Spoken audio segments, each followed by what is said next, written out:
Oui, désormais 69 départements en alerte canicule. Pour évoquer cette situation avec nous ce soir, le climatologue Robert Vautard, bonsoir. Bonsoir. Et Jean-Paul Hamon de la Fédération des médecins de France, bonsoir. Bonsoir. Cet épisode de canicule qui dure et qui va durer jusqu'en milieu de semaine, Robert Vautard, est-ce que dans sa durée, cet épisode de chaleur, il est exceptionnel ? Alors, c'est un épisode qui est quand même assez long, donc pratiquement une semaine. On a vu pire en 2003 avec un épisode de 2 semaines de durée. Mais là, il est vraiment parmi les plus longs, en effet. Ce genre de vague de chaleur qui suit en plus de près un autre épisode fin juillet, il va falloir s'y habituer. C'est un avant-goût de ce qui nous attend demain.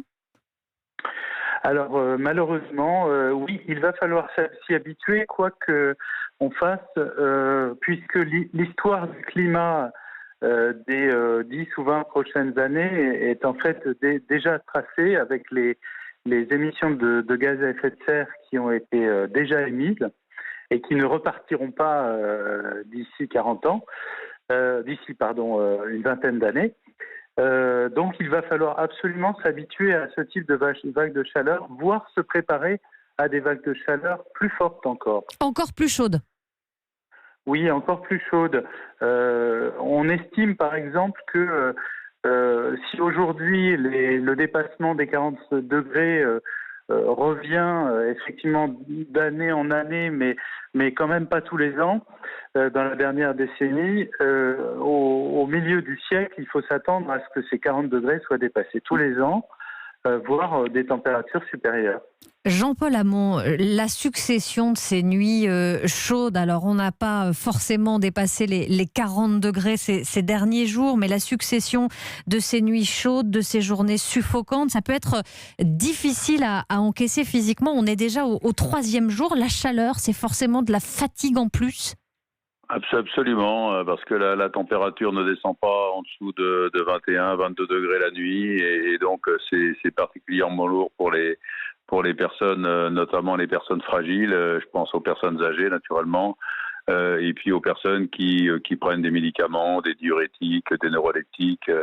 Et pour toutes ces personnes-là qui ont des problèmes avec l'élimination, qui se transpirent moins que d'habitude, qui n'ont pas la sensation de soif, il est impératif de boire sans avoir soif, de se rafraîchir, de prendre des douches quand c'est possible supplémentaires, des douches fraîches, pas trop froides mais fraîches.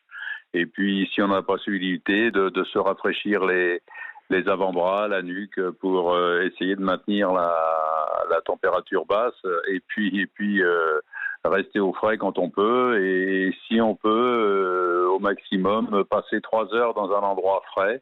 C'est-à-dire climatisé. Alors bon, il y a des endroits frais un peu partout, il y a des grands magasins, il y a des musées quand il y en a dans le coin.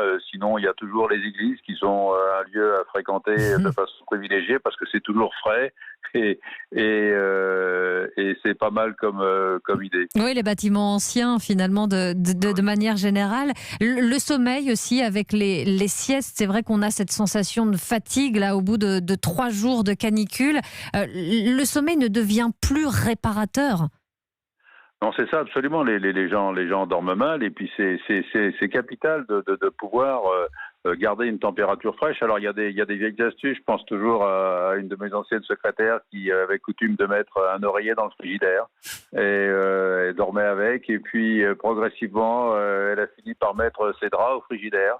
Et mais vous savez, c'est des petites astuces qui sont pas si idiotes que ça, parce que quand vous êtes seul, alors surtout en ce moment avec la période de Covid, il ne faut pas mettre de ventilateur si vous êtes plusieurs dans une pièce. Mais si vous êtes seul et que vous avez des draps frais, un oreiller frais, mon Dieu, ça peut accorder une petite sensation de bien-être qui n'est pas désagréable. Puis surtout, il faut penser à fermer ses volets quand il y en a, parce que j'ai vu encore récemment un EHPAD qui a été construit pourtant il y a moins de 5 ans, où il n'y a pas de volet extérieur.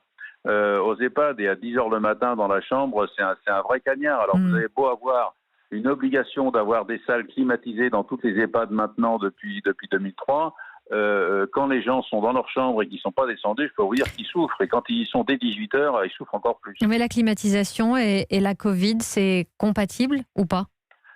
La climatisation et la Covid, oui, théoriquement c'est compatible. Ce sont les ventilateurs qui favorisent la dispersion, le déplacement du virus quand on est plusieurs dans une pièce. Quand on est seul, ça va.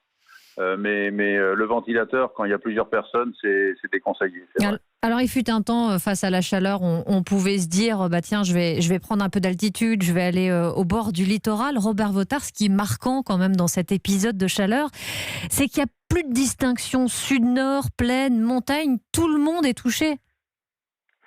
Oui, absolument, c'est un phénomène de grande échelle, hein.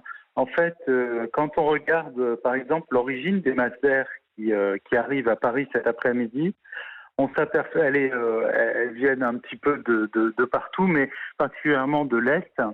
Et on s'aperçoit notamment qu'elles n'ont parcouru qu'environ 1000 kilomètres en 5 jours. Ce qui veut dire en fait un déplacement de moins de 10 km/h sur 5 jours d'affilée. Donc elles ont eu le temps de s'accumuler, de se répartir un petit peu partout sur le territoire, voire sur l'Europe de l'Ouest. Le phénomène touche aussi un peu l'Allemagne, le Benelux aujourd'hui.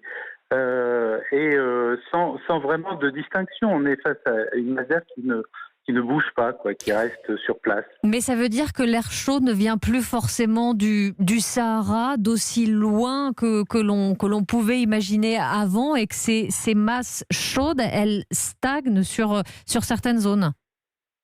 Oui, absolument. Dans l'épisode actuel, qui est très différent de ceux de l'an passé, malgré des températures similaires, finalement, dans l'épisode actuel, la masse d'air a stagné sur l'Europe de l'Ouest, sans bouger. Donc, à la faveur du soleil, finalement, jour après jour, sur un sol extrêmement sec, les températures ont pu se réchauffer parce que le soleil n'arrive plus ou a beaucoup plus de mal à évaporer de l'eau. Et par conséquent, cette énergie qui vient du soleil est transformée directement en chaleur.